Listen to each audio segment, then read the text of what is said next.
Welcome to Empathy Stories, where every story is a journey into the heart of human experience. Today, we bring you a story of resilience, transformation, and the quiet strength of one woman who decided that enough was enough. Join us as we follow Sarah's path from humiliation to empowerment, a tale that reminds us all of the power of reclaiming our dignity. Life often has a way of testing us, pushing us to the edge of our patience and resilience. And Sarah Jenkins had lived through her fair share of tests, a woman of quiet strength. She had weathered the storms of her life without complaint, carrying burdens that others might have faltered under. Sarah was never one for grand gestures or dramatic displays of emotion. Instead, she lived her life with a gentle dignity, finding joy in the small moments that most people would overlook. Sarah had been widowed for over a decade. Her husband, Tom, a man of gentle humor and hard-working hands, had passed away suddenly in a car accident. The grief of losing him had been overwhelming, and for a time, Sarah had felt as if she might never recover. But time, as it often does, had healed her wounds, and she had learned to live without him, even if it left a gap in her heart that no one else could fill. She had 4 children, 2 boys, 2 girls. Michael, her eldest, was already in college when Tom passed.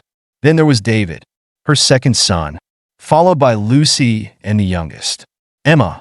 Sarah loved them all deeply, but life had not been kind to her in terms of her children's relationship with her. They were busy with their own lives, their own struggles, and Sarah had learned to let go of the expectation that they would always be there for her. She had been left with nothing but the steady rhythm of her own existence, working part-time jobs when she could, managing what little pension Tom had left her, and living simply. Her greatest joy came in the quiet afternoons when she would walk down to the local coffee shop on Maple Street. It was a small, bustling place, with regulars who exchanged smiles and nods over the hum of espresso machines. Sarah had her usual, a small latte. No sugar.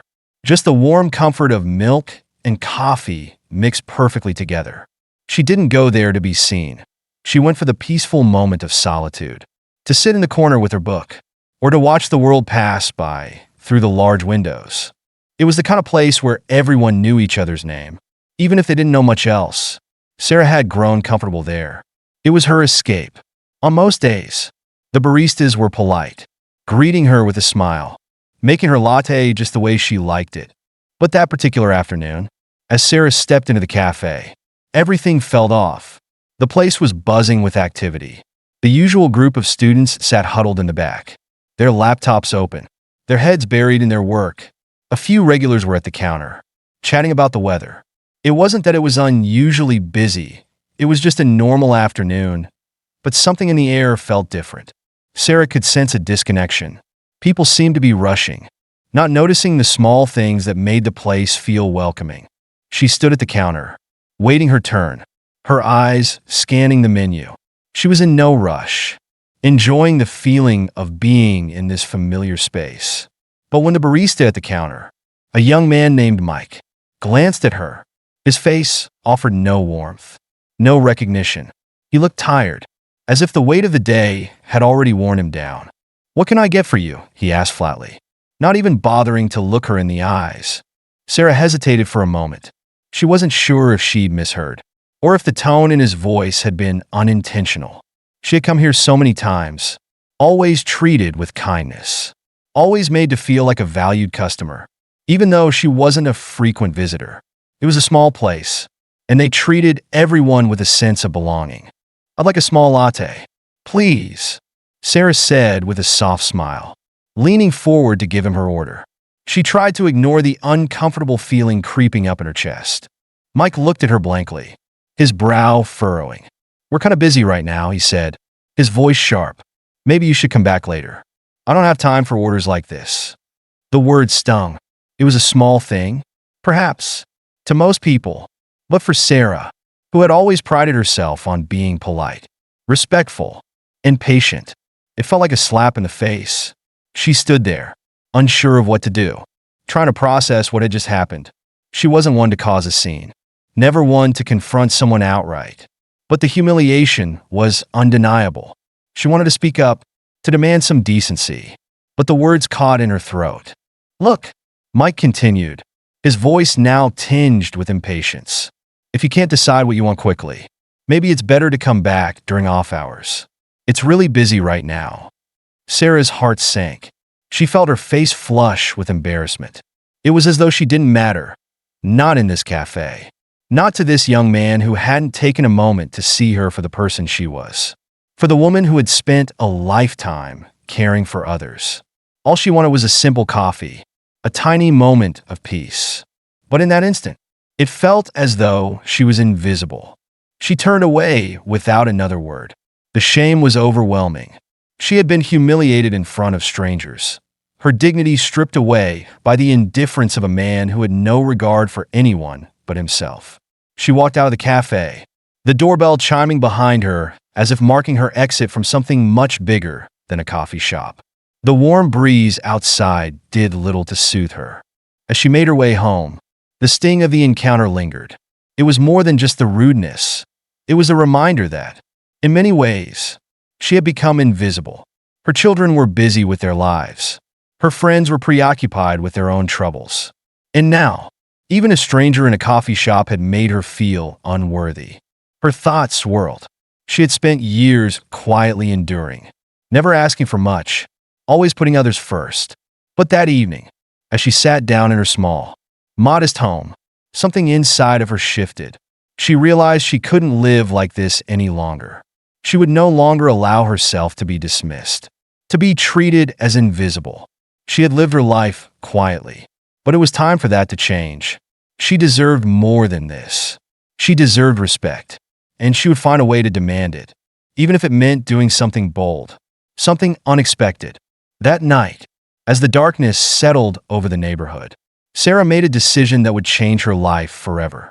The next day, she would make a call that, once made, would set her on a path that would redefine who she was and how she would be seen in this world.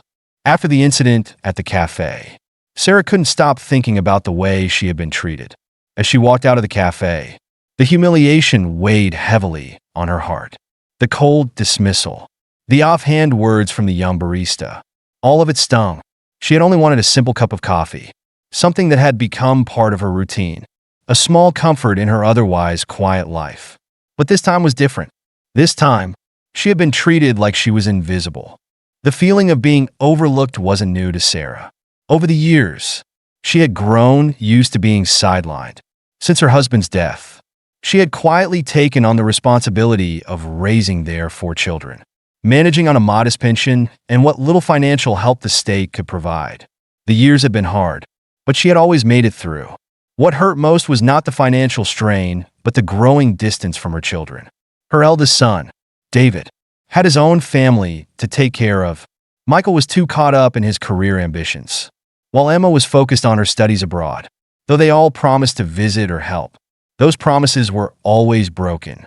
Sarah had long accepted that she would not be the center of anyone's life.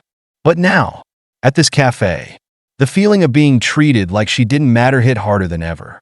It wasn't just the young man's rude behavior. It was the realization that, at this moment, she had allowed herself to be ignored for too long. She had silently accepted the neglect from her children and the society around her. But now, something inside her shifted. She couldn't continue living this way. On the walk back home, Sarah replayed the encounter in her mind, and a quiet voice inside her said, "No more." She couldn't let herself be treated like this anymore. This wasn't about coffee. It wasn't even about that particular barista. It was about something much deeper. The need to be seen, respected, and valued, not just by others, but by herself. By the time she reached home, Sarah had made a decision. The next morning, she would take action. No more letting life pass her by. No more allowing herself to be invisible. She knew exactly what she needed to do. The next morning, as sunlight streamed through the window, Sarah woke up with a sense of change she hadn't felt before. The sting of the disrespectful encounter at the cafe still lingered. But instead of feeling defeated or upset, she felt something else, a newfound resolve. The years of being overlooked, of enduring quiet humiliation, had taken their toll. But now, for the first time, Sarah felt a fire within her. She knew she couldn't continue to live in the shadows of others' indifference. She couldn't keep accepting being treated like she didn't matter. That afternoon, Sarah made a decision that would change everything. She reached for the phone and called her lawyer, John, a longtime friend who had been by her side since her husband's passing. She had always trusted him, and today, she knew she needed him more than ever. John, Sarah said, her voice steady but filled with purpose. I want to buy that coffee shop, the one on Maple Street. I'm not just interested in owning it. I want to turn it into a place where people are respected, where no one feels invisible, not even for a moment, especially not people like me, who have spent too long being overlooked. There was a brief pause on the other end of the line, but Sarah could feel that John understood her. He had known her for years, and he knew that when Sarah made up her mind about something, it was final. I can help with that, John replied. I'll start making inquiries and see what we can do. The next few days were a whirlwind of paperwork, negotiations, and meetings.